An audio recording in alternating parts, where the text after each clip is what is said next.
नमस्कार मित्रांनो, संचित ब्लॉग्समध्ये स्वागत आहे. आपला पहिलाच व्हिडिओ आहे. बघू शकता आपण कोथमीरच्या प्लॉटला पाणी देण्यासाठी आलेलो. तेवढ्यात पाईपा फुटलेल्या, पाईपा उन्हाने तापल्यामुळे सगळ्या फुटल्या. तेवढ्यात अर्जुन दादाला आवाज दिला की बाबा अर्जुन कॉक बंद कर, नाहीतर सगळ्या आपल्या प्लॉटचं वाटोळ होईल.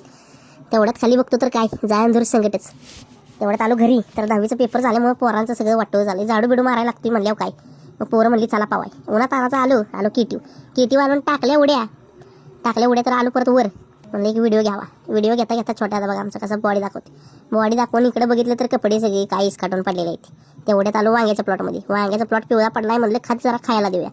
खायला दिलं तर म्हणलं आपण बी चहा पिऊया. गेलो चहा प्यायला. तिथनं गेलो जरा मासं खाऊ वाटलं म्हणून गेलो धरणाव गेलो तरी आपलं गेज बघू शकताय. मुरुड धरण आहे, खूप मोठं धरण आहे. माशाचे 4-5 प्लांट आहेत. खाली गेलो तर बोट आपली येऊन वाटच बघत होतं कवा गिरा येते आणि कवा घेऊन जाते. तेवढ्यात खाली गेलो तर आपल्याला हे भाव बघा जरा जीवनाचा सार चालवता. जीवना सार ऐकता वर बघतोय तर काय त्यांचा भाव एक सांगलेला होता. म्हणून म्हणलं आपला काढता पाय घ्यावा, नाही तर काहीतरी कामाला लागायचं. जवळ मासं म्हणलं खायची इच्छा झाल्या तर बाबा काढ वर आणि घे तोडून. तेवढ्यात बारडीत मासे काढले, निघालो घराकडे. तेवढ्यात बॅट बॉल खेळताना पोरं दिसली म्हणून खेळायला लागलो. म्हणलं आता दिवस संपत आलाय, बस करा.